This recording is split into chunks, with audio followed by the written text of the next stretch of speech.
This is an Ellis Mowers and More small engine repair. Stay connected on Instagram and Facebook at Ellis Mowers and More. Comments or questions? Leave them below or email me, ellis@ellismowers.com. Parts used in today's repair are found using the links in the description below. And as always, like and subscribe for more small engine content. On today's repair, we're going to be working on a 5 horsepower generator, the 5 horsepower Briggs and Stratton flathead. They haven't been made for a while now, but they are really solid engines. One of the issues that'll come up after a lot of run time, especially if they get run hot, is that the exhaust valve will get stretched out on them and the clearances will be too short. And what happens then is you start losing a little bit of compression and you have really hot exhaust coming out the muffler. This one has that symptom. What it'll do is it'll run okay generally whenever you don't have any load on it. As soon as you click a load on it, it demands more from the engine, and the engine doesn't have any more to give. So I've already checked the valves. They seemed okay. We put had to swap the carburetor on it. It is an OEM carburetor on it still from a previous machine. So it is running, and when it does run good, it has no issue getting fuel. It just slows down and dies a lot of times. So we're at least going to, number one, look at the exhaust valve first. So we're going to go ahead and get started with that. Thank you all for watching. Let's get rolling. Now, one of the things I don't have here at home, and probably should, is a compression tester. Just haven't spent the money on it, because a lot of these have compression releases and you can't get an accurate reading. This one would probably read pretty accurately, but I'm not going to turn it on, but you can kind of hear, you almost hear a little bit of a hissing coming out of the exhaust, or like a psh, psh, psh, psh, psh, especially when you first crank it up. Like I said, I'm not going to do that on this machine because we're about to go into it. Don't want the exhaust being hot. We're going to take the exhaust off first, though. That's going to be a 7/16, and you have to bend them locking tabs back.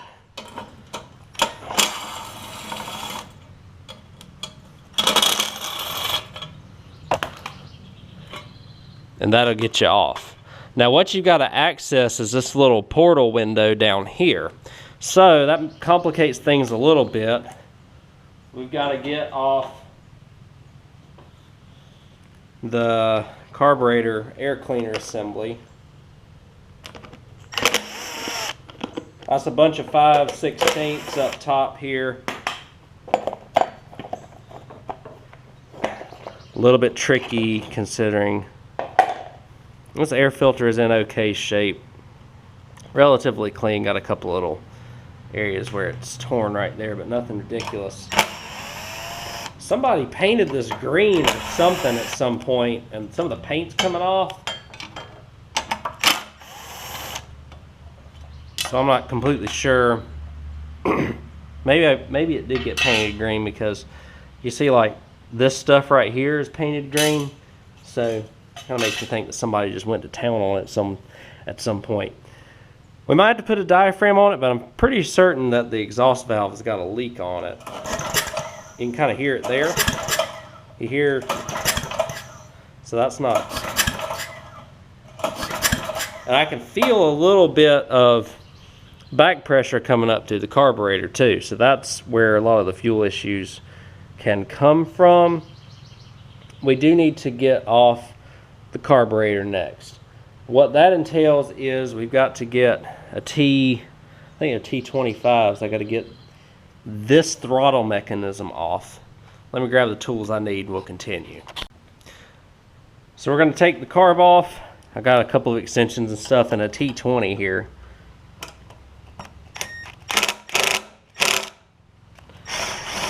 And that's going to get off. So we got to take off these two T20s on the side over here. A little bit tricky to get this in where the, let's see, let's do that. It's just tricky to get it in where the This is, there we go. Okay, so we're basically out. All right, and we are going to take the kill wire off. We'll get these 2 screws and put them in a safe spot. Take the kill wire off here, and the choke lever. Curved side goes in the choke, and then the little Z-bend goes on the little bracket. So next we can get a 5/16.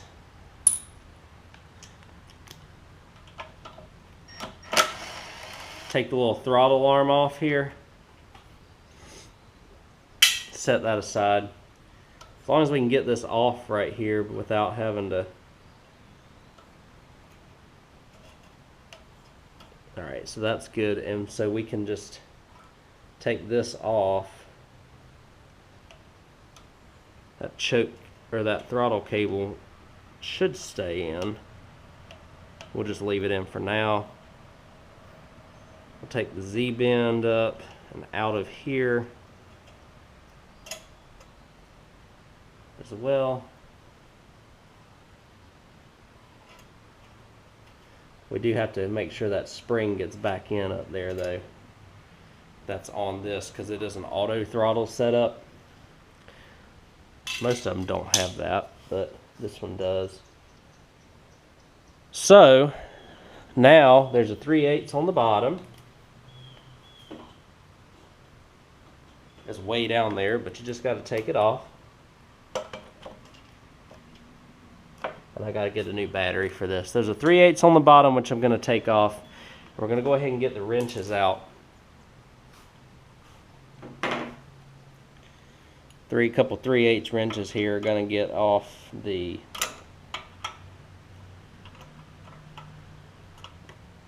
carburetor bolts. Really no other way around using wrenches here.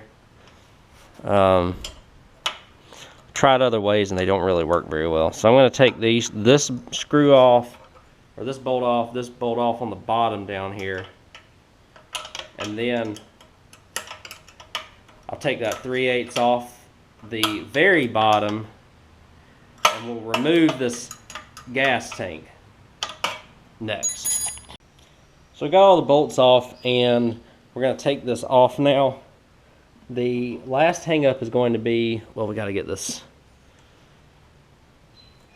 intake tube off. Your last hang up is going to be your governor right here, and all you got to do is take that, slide it up over, let's see, a little greasy here. You can slide it up and around the hooks up top just like that, and that should be good. And we have a kill wire, but we don't need to worry about any of that because we can access what we need. 2 5/16. Might want to see about tilting. I don't think we need to tilt it. It may leak a little oil out, but shouldn't be ridiculous, hopefully.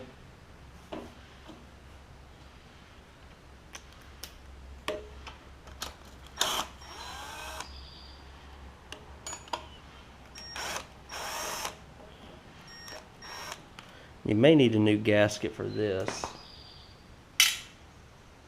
Just have to be careful when getting it off here.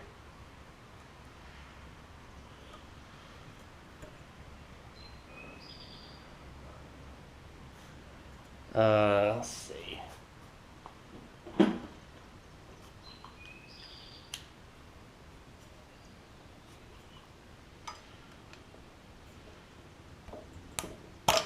There we go. That came off intact, so that's a huge plus. Now we've got our valves here, and you can kind of see, maybe not. Gotta get y'all way down here. Hold on. you can kind of see that one of the springs is a little bit more compressed than the other, and that would be your exhaust spring, so you can kind of hear it puffing. What you can do is you can check with a feeler gauge as well. So I'm going to grab a feeler gauge real quick, and we're going to see how it is.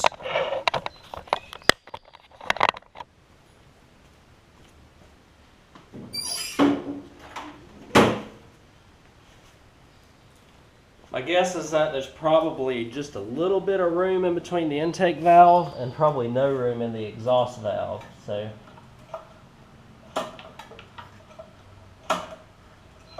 okay, let's just get like a 4/1000 or something like that. All right. Ooh, hang in there. So see that right there? So that's the intake valve. It's got a 4/1000 clearance, roughly, maybe a little bit more. Then that's perfect. But the exhaust valve, we're going to make sure that that valve is down.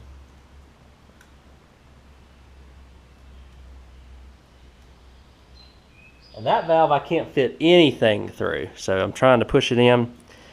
So we're just a little bit open. So keep that in mind. We're going to take off these 3/8 for the cowling here for the pull rope, and a ton of halves. So I'm gonna get all these 1/2 inch. It's 1, 2, 3, 4, 7 of them for the head here. And then we'll pull the head, and I'll kind of show you, because we have to do that in order to get the valve out too. So now I'm just going to take the head. You can keep the spark plug and stuff in it and everything, and it just is going to slide right out for us. And so now we're going to visually inspect it here. And I mean, maybe we can see a little bit of a gap, but a lot of times what you can do, this intake valve is open, but a lot of times what you can do is when the exhaust valve especially is closed, you'll be able to spin that valve around. On this case, I can't spin it around any. Well, can I? Not really. But I confirmed with the feeler gauge that the valves are a little bit out, and so it's leaking just a little bit of gases out of the exhaust valve. That's what's causing the exhaust to get really hot and stuff. These flatheads are susceptible to this after they get run for quite a few hours, or if they're run hard. So, and this machine looks like it has a decent amount of hours on it. So what we're going to do is I'm going to grab some valve tools, and we're going to get this valve out and grind it down. Alright, so these valves sometimes can be a little challenging to get out. All you got to do is try and find the slot. So a lot of times I pull them up and then just pull them around. See if I can find the slot in them to pull them out.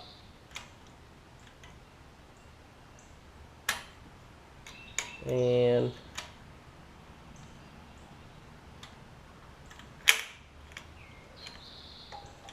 I can't see very well, and I'm sure my head is right in the way.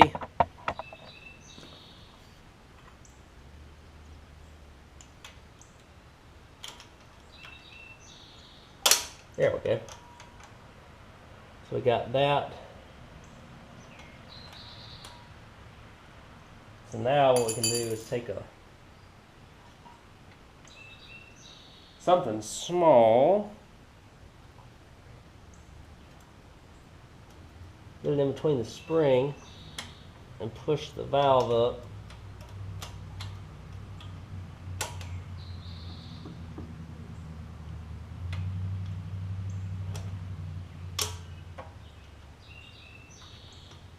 And out. So now what we're going to do now, I'm going to take it over to the angle grinder, and we're going to grind it off. Don't have to grind off much, just enough to get the clearances back the way that they need to be, alright? I'm going to grind it real quick, and we'll be right back. So there's a few different ways to do this. I just use the bench grinder. You may or may not need like gloves or something.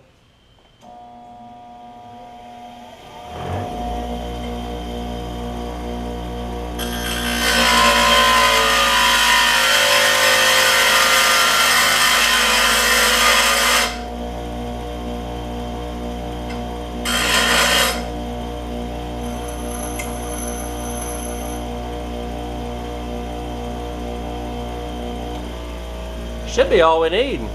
Doesn't take much to get that clearance back. So now we'll take the valve. Again, this end is probably hot from doing what we just did. Slide her back into place. Now what we're going to do is just take that, undo what we did valve-wise there. As long as we can get our valve tool underneath the machine here, we're good. A lot of times what I'll do, take some sort of flat edge or something like a screwdriver. See if I can get up under there.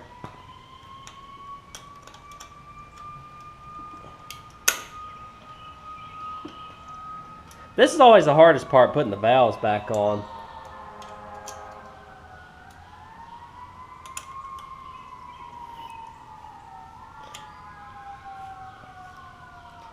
But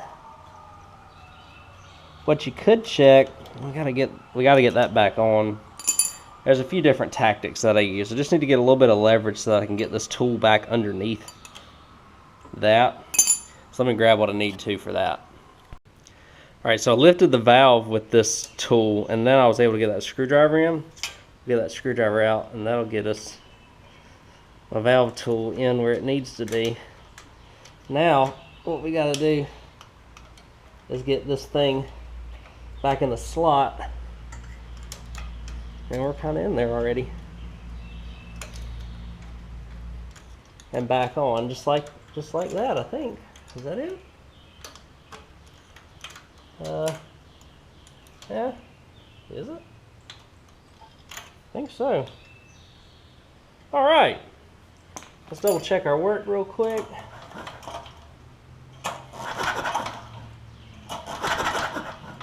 Sounds better.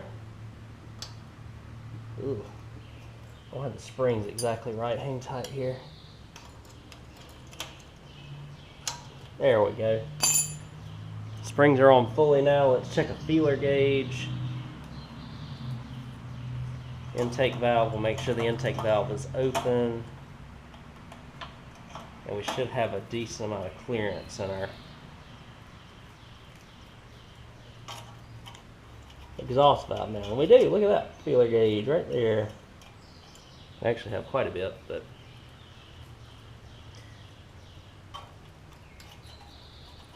that's all right. That'll give us plenty of. That'll get our compression back into where everything is sealing up like it's supposed to. So that's good. Y'all saw I put everything back off, or took everything off. I put everything back together. Just remember your spring set up on the governor arm here, and your spring, if applicable, on your throttle arm.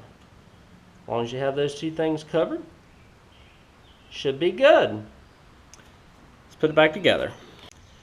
So I've got the head on it again. I put the carburetor back on it and the fuel tank with the governor spring. And I don't know if you can hear any difference on camera. There's a lot less of that hissing type noise now, which is good. So that valve should be closing up a lot better. We will see in just a second. Again, don't forget to put your exhaust back on. We're going to put on the all the goodies for the throttle and stuff like that now.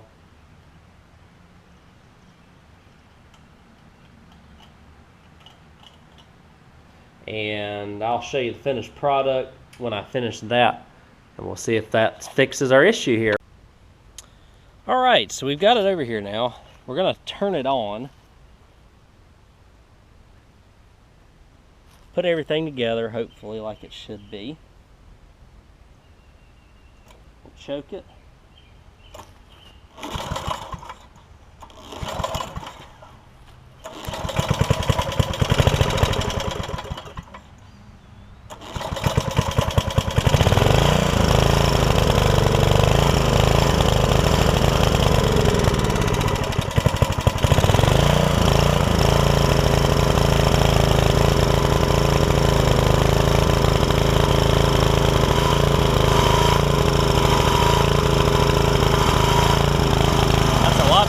it was.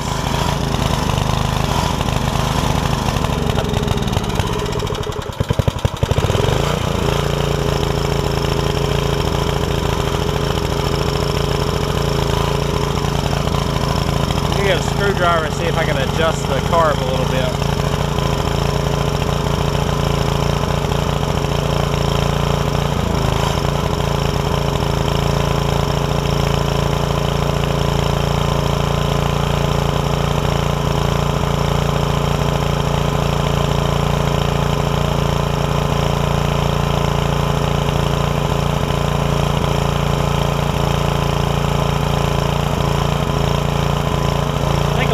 Far on the valve, but it's fine.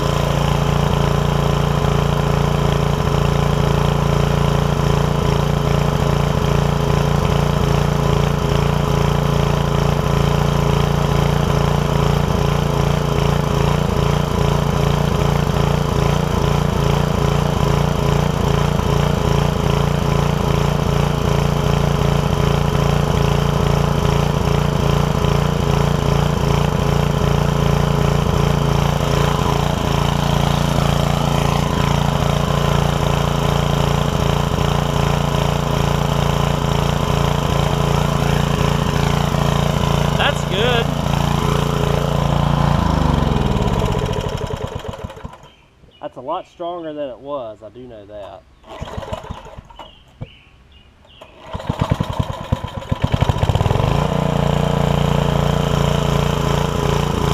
Because it was really slow to come up.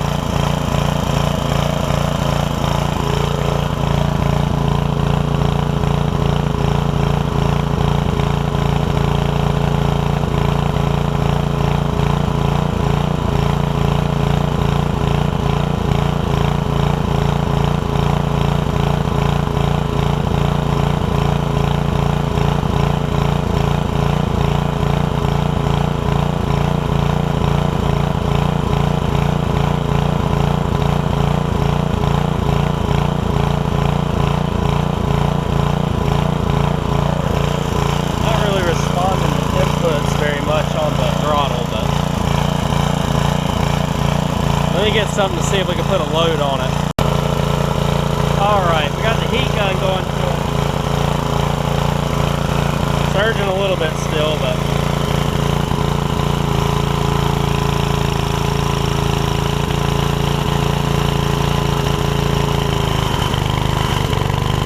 that really brings it down, doesn't it?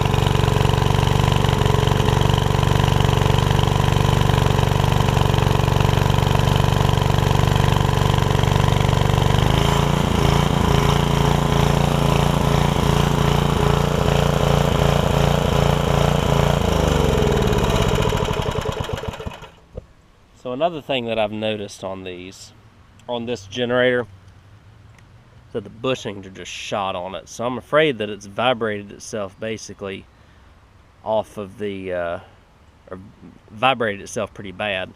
See if it'll restart.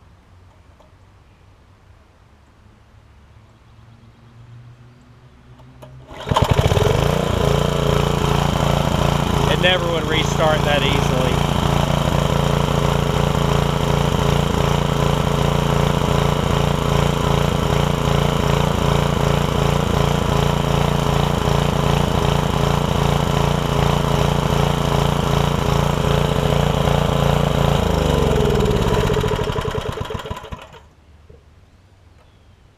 Might be one of them let it run situations, get a little seafoam rolling through it and see what happens with it. I don't know if I'm going to be able to get it any better just because of the amount of vibration this thing's gone through and is currently going through as it's running. So I'm going to put the air filter on. We'll end this video because of the purpose of me grinding the valve down. I wanted to show y'all how to do that and give a quick recap. Running a little better now, testing the plug here.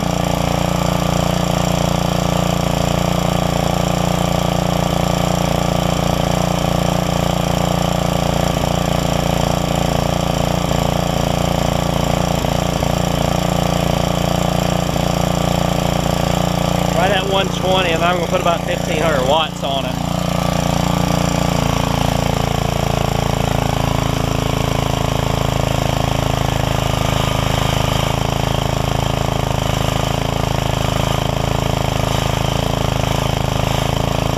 Right around 110. I'll tell you what, it's running a lot better than it did. Wow.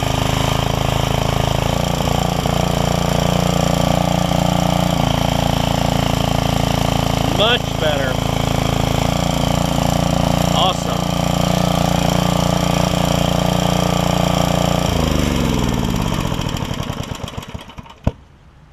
I can hear a little bit of valve clanking, but I'll live with that. I'll tell you what I was doing before, since I didn't demonstrate it, since I didn't want to heat the engine up before I started working on it, and finish this video out. Well, you know, I like to always give a little bit of background on this machine. So the person that's having me fix it for him actually let his worker, I guess, borrowed it from somebody else so that his worker could use it while their generator was down, and I was on vacation, so I couldn't fix it. They since got that generator running, but then this one, they believe they put kerosene, that the guy put kerosene in it, and he said then after that it started running crappy and whatnot. Before I did this video, I replaced the carburetor on it, put an OEM carburetor on. I have a couple aftermarkets, but I had a known good OEM one. It's always the way to go if you have one. But then what it would do is it would start, and the biggest telltale sign of a leaky exhaust valve is that it takes a while for the machine to build up RPM, and you'll hear a little bit of hissing coming out of the exhaust.